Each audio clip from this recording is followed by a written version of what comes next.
talking about individual, I'm talking about the country. Or how many of you think that we've got some problems to solve, a few issues that we need to address, and some new ways that we need to do things? So how many are on the side, everything's okay? How many think there's a few things we've got to do? So how many of you believe that a lot of this rhetoric that we hear from some of the politicians that are roaming around is in fact the actual simplistic way the world works? And it's like this.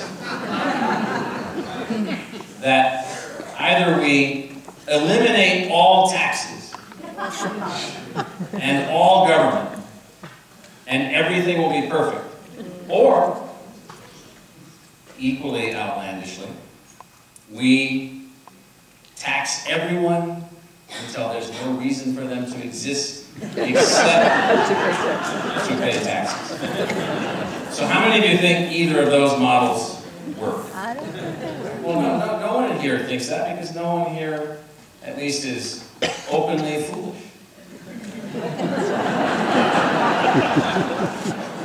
And so it literally is the case that simple models don't work. Now, you know, we do live in a society of over 300 million people. We live in a state of almost 7 million people. It's not, you know, backyard fried chicken, you know, let's just sit around and sort of sing songs. The country's a little more complicated these days. You know, we've got millions of people flying in the sky. We've got hundreds of millions of people that are either being educated or working. We've got all these things that we're trying to do to make sure that we can stay competitive. We've got all these things happening, and there seems to be this simplistic debate from one side versus the other that just keeps saying, you're stupid, no, we're stupid. I haven't seen very many actual efforts to actually understand some of the roots of the problem, the base of the problems, the situation. Let me get rid of this microphone in a second. It keeps going back and forth. I'm just going to get rid of it. Can people hear me without it? Yeah. The other way. That'll help my left hand anyway. So the situation is that no one is actually articulating the fact that there may actually be some design issues in the way people think about the role of a corporation, or the role of the government, or the role of the private sector, or the role of the public sector. We seem to have in our minds simple models. That somehow the role of the government is to do this, and they have to set up bureaucracies to do that. And bureaucracies have to operate in this way. And we're all frustrated with that, and I'm going to take you through a little boring lesson in the English language in a second about why they're structured that way and what they mean and what they stand for, and why they're not any longer as good of an idea as they used to be. And then there's those that believe that corporations over here are never bureaucratic, never problematic, and somehow offer all of the pathways to eternal bliss. Now, I'm going to suggest that one of the things that we're trying to do, in fact, I said to someone the other day that if I was to take the proverbial trip in front of the bus and not come back, it's called getting run over by the bus. Someone said, well, what would be the thing that you think is the most important transformation in ASU in the last 10 years? Taking nothing away from wherever it's been or whatever it's achieved, what all organizations have to morph and change and adapt to the circumstances that we're in and the circumstances that we will be in to be able to be successful. And I would say that it has been our effort to move from the concept of the university as an agency to the concept of the university as an enterprise. Now, how many of you are business people? You've been associated with business.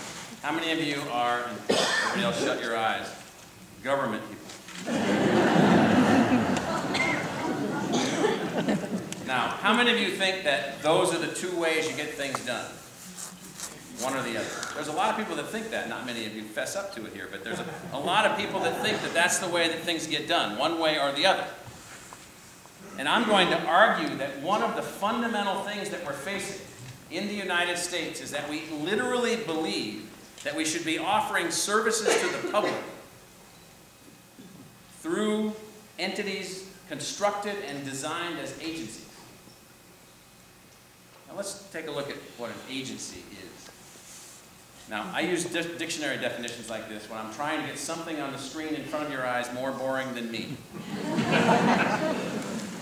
And the reason I put this definition up there for you is so that you can see that it is a bureau, that's where the word comes from, designed to perform a certain kind of function with a specified function as an agent of the assignee, in that case the government. Just read and process that definition.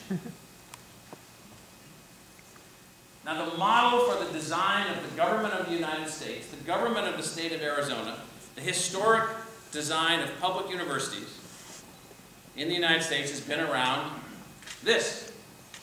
It's a bureau with a specified function. Now, Anthony Downs, don't read all Anthony Downs, he's a crazy sociologist who wrote a book like 45 years ago about how bureaucracies work. And the sad thing is, the people actually running the United States government failed to read this book. Now, it's still out there. You can still get it at the U.S. Library of Congress. You can even get it right here at the ASU Library. You can even buy this book. And it's a book that actually walks people through this notion of the fact that, quote, no bureau can survive unless it's able to demonstrate that its services are worthwhile to some group with influence over sufficient resources to keep it alive. That's actually called politics. So resource allocation models that are driven around functionality, now think about that, which creates this swirling dynamic in our political situation. Now imagine this as a way in which the university operates. And it goes on to say that if it is a government bureau, it must impress those politicians who control the budget that its functions generate political support or meet vital social needs.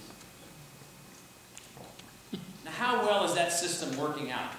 And I don't mean just necessarily the funding. How well is it working out? Well, there are certainly some cases where this is a model appropriate for functional control and functional objectives.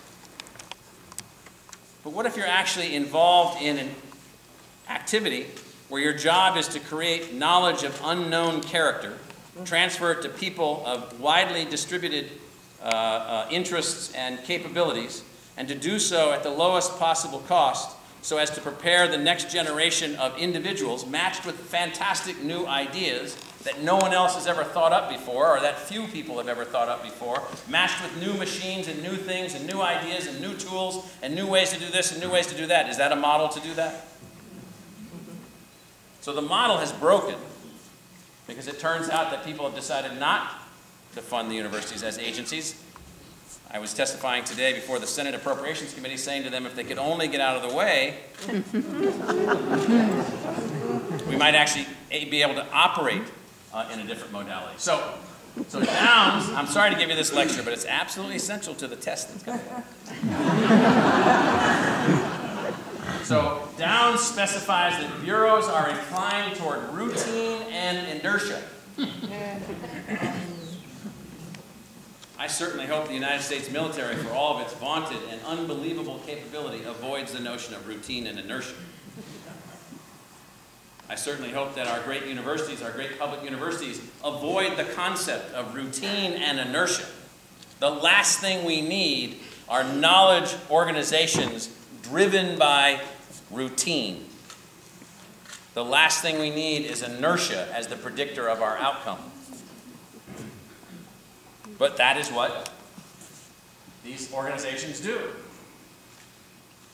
They are routinized relationships driven by inertia, guided by political calculations, guided by political structures. Now, the political structure within the state of Arizona decided, because they had a lack of money to fund these different things, that they were going to take money away from this and money away from that, and somehow that would just reduce whatever, and it's just a very simplistic model. I'm going to try to get one point across. This approach to complex things from simplicity will lead to failure over and over and over. Institutions will not be successful. Institutions living in these simple models of bureaus and operating on these kind of political parameters, and that's why I talked about this as a design problem, including places like Arizona State University, cannot work. So what's in, just one last thing on bureaus. Oh, look at that top line. That they must conform to rules and are resistant to change. So if you structure a university around a set of rule-bound things called disciplines, I can tell you definitively that they will be resistant to change, because the very design of the universities themselves became bureaucratic. The very structure of the institution itself has become bureaucratic. Now imagine you're treated like an agency, designed like a bureau. What's your degree of high-speed flexibility when new knowledge demands are coming on, or corporations need new kinds of folks, or the technology that you might introduce to lower your cost becomes available? What would be your pickup rate for that technology?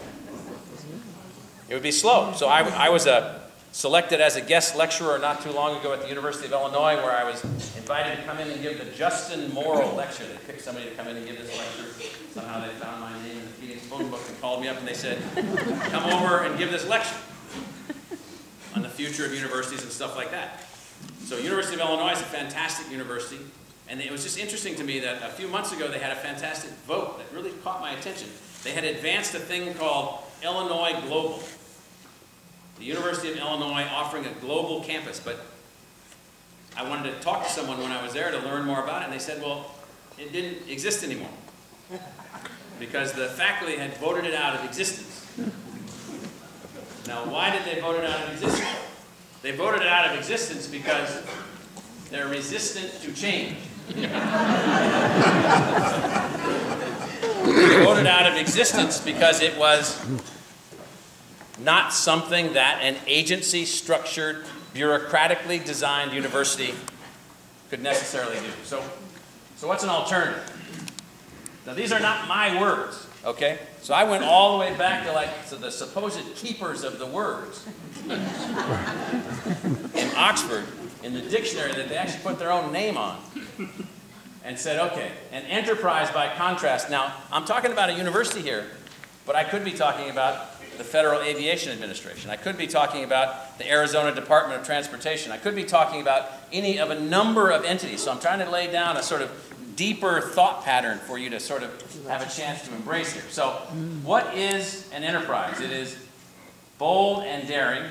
So this is the definition. A bold, look at all these words here.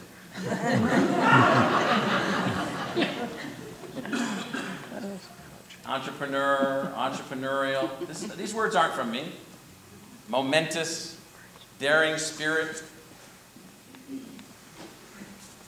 Now,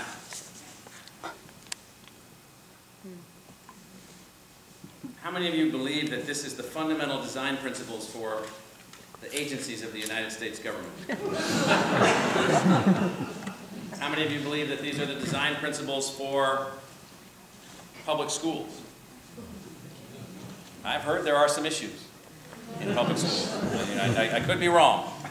Everybody seems to think that it's the money, and it's this, and it's this, and it's this. It may be all of those things, but I would actually say that those things are merely the product of the function of the design. It's the design. So, an enterprise, by contrast, is bold and daring. What is an academic enterprise? So let's see if there's any, who's like a lifelong professor sitting in the audience? Because this gives lifelong professors like gut aches when they see this kind of thing. When they see the notion of academic enterprise, it's like, what is that? How can it be an academic institution and be an enterprise at the same time? One which is created in the spirit of creative risk-taking. Knowledge is brought to scale to spur social development and economic competitiveness. Academic enterprise and knowledge entrepreneurship. Maybe you could actually redefine a university as not a product of the government, but a product of the people, designed to serve the people, but designed to serve the people as what we call now, and the term that we use as we drive ASU forward is comprehensive knowledge enterprise, committed to discovery, creativity, and innovation in everything we do. How we're structured, how we teach, how we interact, how we advise. Not so much lately on how we play football, but we're working on that. We are working on that. And that's the most claps I've gotten so far.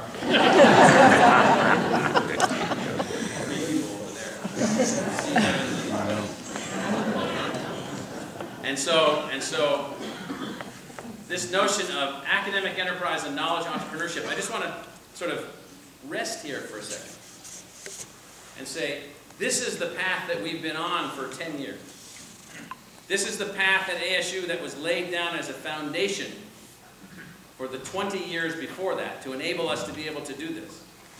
This is the path that we are taking to advance a university to perform differently, to not be controlled in a simplistic, outdated model of an agency or a bureau. Doesn't mean that there aren't places for agencies.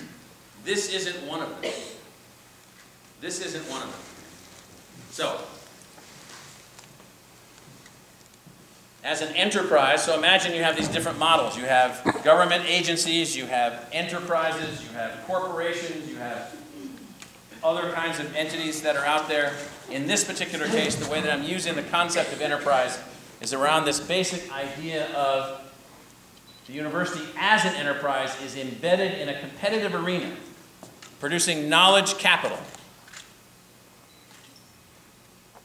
Knowledge capital, I'm trying to get you this basic point, including goods and services, and most importantly, human capital.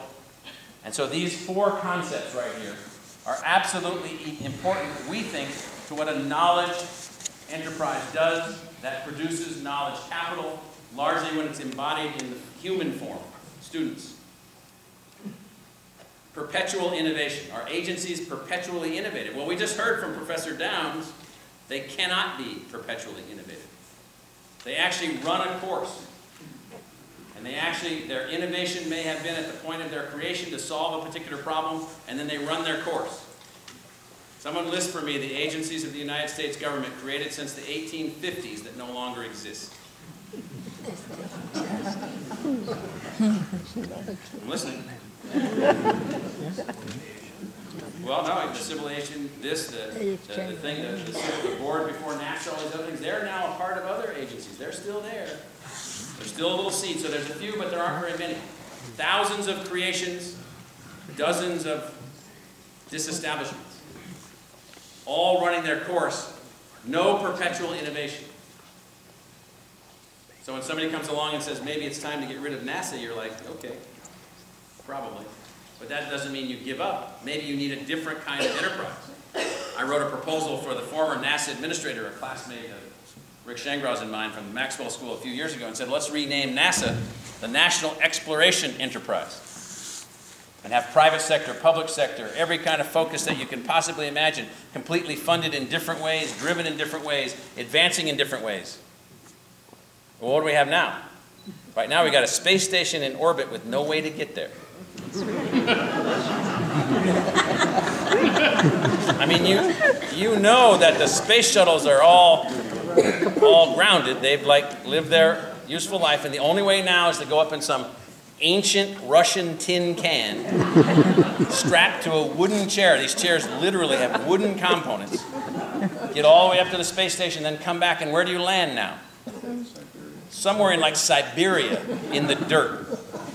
That's how sophisticated we are. In 2012, we've taken our bureaucracy and allowed it to be rigid for too long. It doesn't mean that we didn't achieve great things. We did. It means that the model itself is incomplete, and we're trapped in this debate about taxes.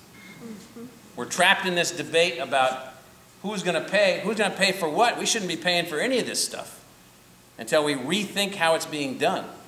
And so this notion of how do you build an organization around the concept of perpetual innovation, always innovating. Who wants a university that gave up on innovation? Anybody? Who wants a university? This is a funny thing. So this is literally the case. So one of my jobs at Columbia University, where I was for 12 years, and I was one of the provosts there for 12 years, was to take a department called the Henry Crum School of Mines, which was founded during the Civil War, with an endowment, and it had more than 10 endowed professors and no students.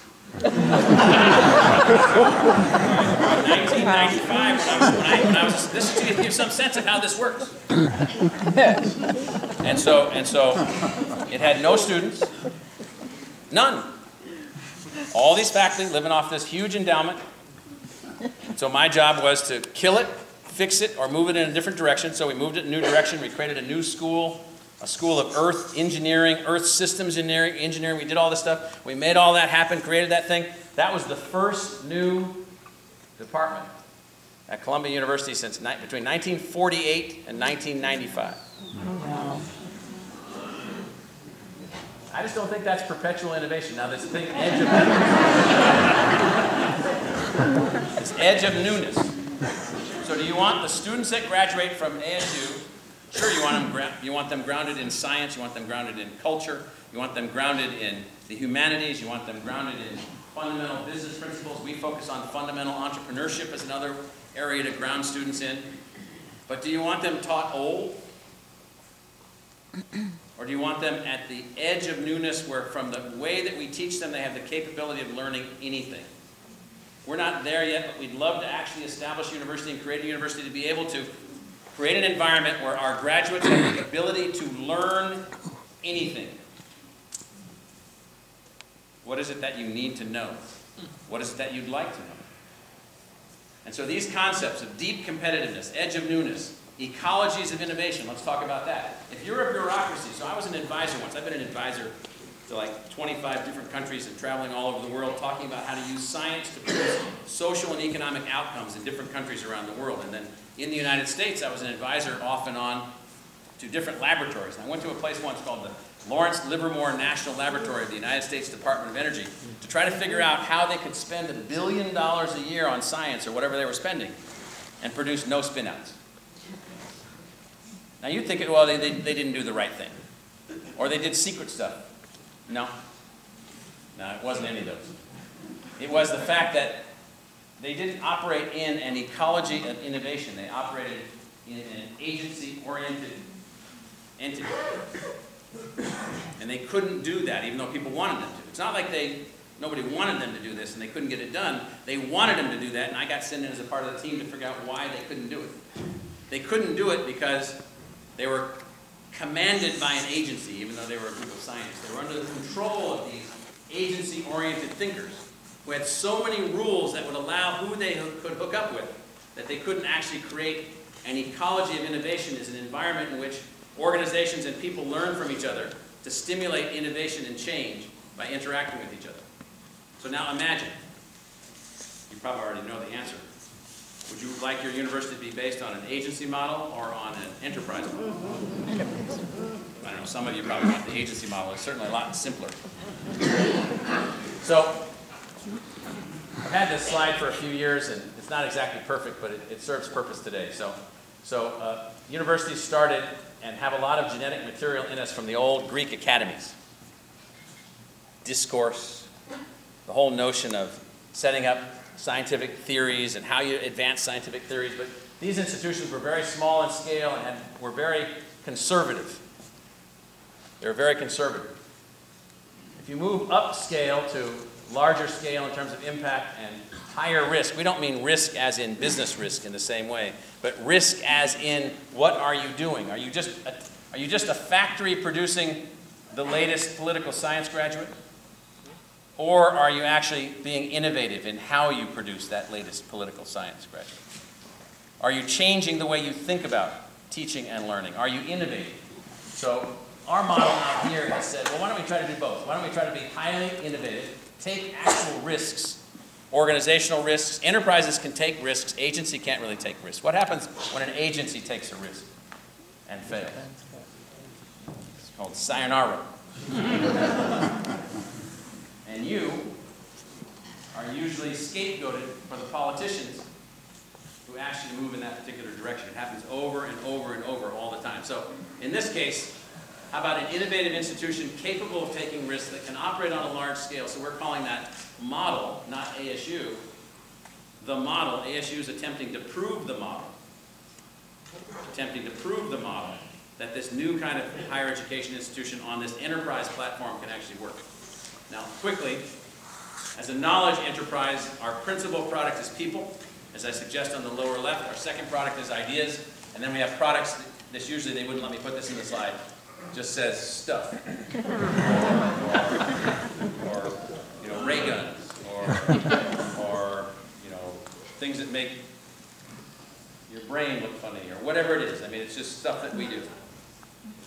And so we do research, matched with entrepreneurship, matched with discovery, matched with commercialization, matched with innovation. We drive all that into this knowledge enterprise development. I'm just trying to give you a sense about how all this works in this enterprise mode, this way that we've moved away from the structure of the institution as an agency or as a bureau. And as a result, we can produce fantastic people, ideas, and stuff. Now, this is probably a little bit small for some of you to see, but we have strategic research initiatives. That is, we have a self-determined. So how many of you think, so I wrote a book a few years ago, and then my wife, Sybil's not here, but you'll understand how strange she and I are. We exchanged these books, and like, I think only 200 people ever read mine, and like maybe only 200 people ever read hers, but we fell in love around our books. And so my book was about R&D laboratories and what makes them work. And it got translated into Chinese, so I think more people read it over there. And it's not really high on that Amazon list. And so in R&D laboratories, one of the things I found from studying knowledge enterprises for many, many years is that they were really often slaves, if you will, in the way of a mechanical slave or an electronic slave. They were slaves to their agency masters. And so we have, how many of you know much about the Manhattan Project? World War II, fantastic technological achievement, fantastic military success. The labs that were organized, what's now the Oak Ridge National Laboratory, and the Los Alamos National Laboratory, and the Brookhaven National Laboratory, and the Argonne National Laboratory, and the Ames National Laboratory, and the Lawrence Livermore National Laboratory, and the Los Alamos National Laboratory, and I could keep going on and on and on. How many of those got shut down at the end of the war? None. How many got shut down at the end of the Cold War? You know, once the Russians had been turned from Soviets back into Russians. And so once we sort of went through that, and we got them back into that Russian box, and they knew they couldn't keep up, how many of those labs went away? They're all still there. Every single one of them. And what's their strategic research initiatives? Well, it's whatever new thing that we come up with now that we think maybe they can do if they can get themselves organized in the right way sometimes. Maybe.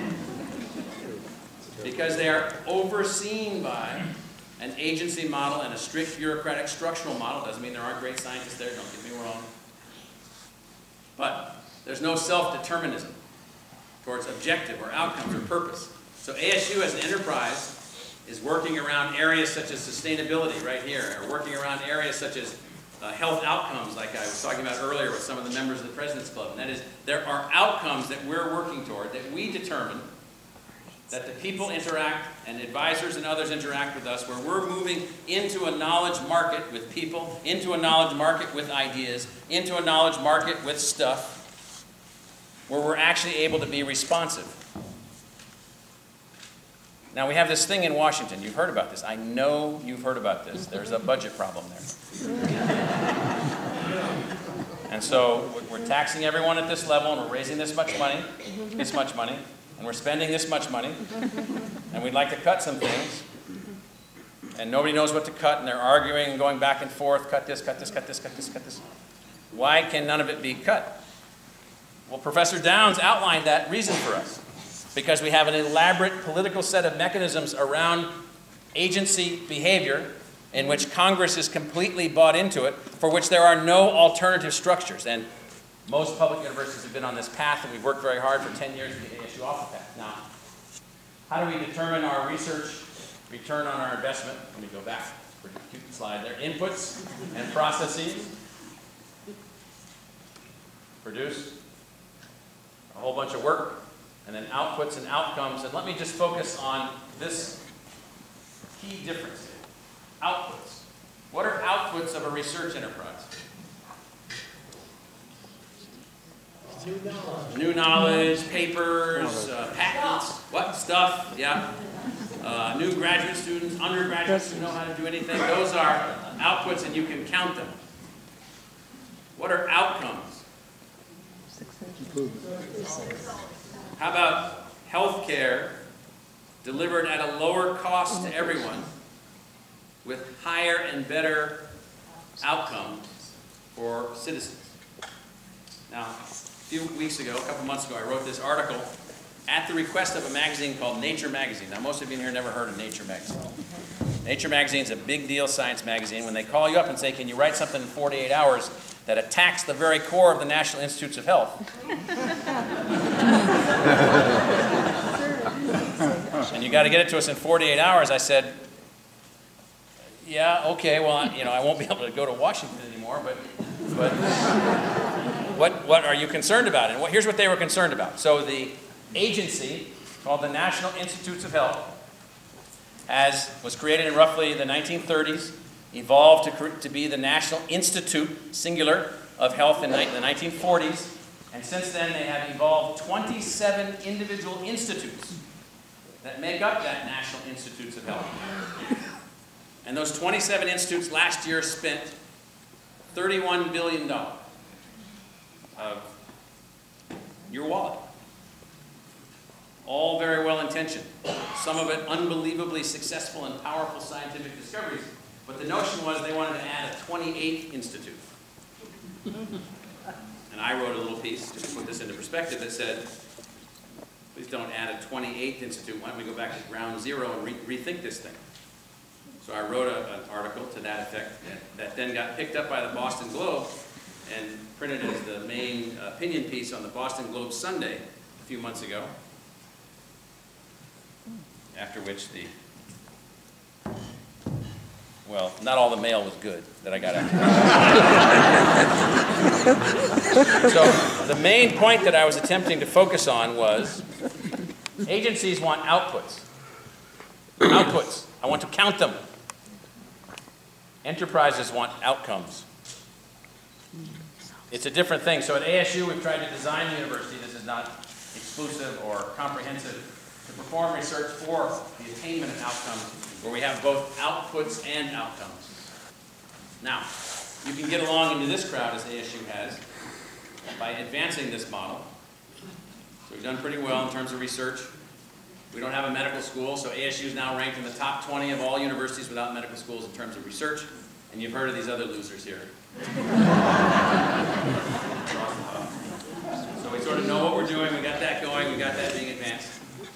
And now we've been advancing on this front, which we don't think an agency model would allow us to do, because they would worry about, oh, how can we do this? How can we have students start companies and run them inside the university? And how can we have entrepreneurial teaching? And what about this? And what about that? And, you know, politicians worried about this and politicians worried about that. We actually think that the state of Arizona has unbelievable young talent. When inspired entrepreneurially through an entrepreneurial education program, through courses, students linking up with companies coming in, companies being started, the community engaged, economic development as our outcome, and the university acting not as an entrepreneur in the way that some of you are entrepreneurs as individuals, but as an enterprise entrepreneur, creating a teaching, learning, and discovery environment for entrepreneurial activity. We actually think that we can have an impact on the outcome of Arizona. Now, someone in here tell me how hard this would be able to sell to the Legislative Committee on Appropriations. And it's not their fault. These aren't bad people that are in the legislature. They're not. They're living inside a design where their objective is to fund agencies, to perform functions that agencies perform. It's the same thing that's going on in Congress. The model is antiquated. The model is too old. So, we've been moving forward as an entrepreneur, driving new things forward, new initiatives, got Sky Song, all kinds of other things. We've got new projects going on. These things, I'm not even going to dwell on these. We've been trying to drive this forward as sort of a new way that we do things. But let me sort of end with this. This is our stated and vision for the university. And many of you, if not all of you, have seen this many times. To establish ASU as the model for the new American university, measured not by who we exclude, but who we include, pursuing research and discovery that benefits the public good, and assuming responsibility for the economic, social, and cultural vitality and health and well-being of this community. Design an agency for me that can do that. Design a simple model of public sector, private sector, government, corporation. Design a corporation for you, for me, that can do that. Design a corporation that can do that. Now, we have a lot of things that we want to achieve in Arizona. We have a lot of things that we want to achieve in the United States. And one of the most fundamental problems that we have is we're not innovating within our institutions. We have all these problems in K through 12. We have all these problems in the way government is working or not working or costing or not costing or health outcomes or whatever it happens to be. And you hear people, I mean, the airwaves are just full of this all day right now, all the time.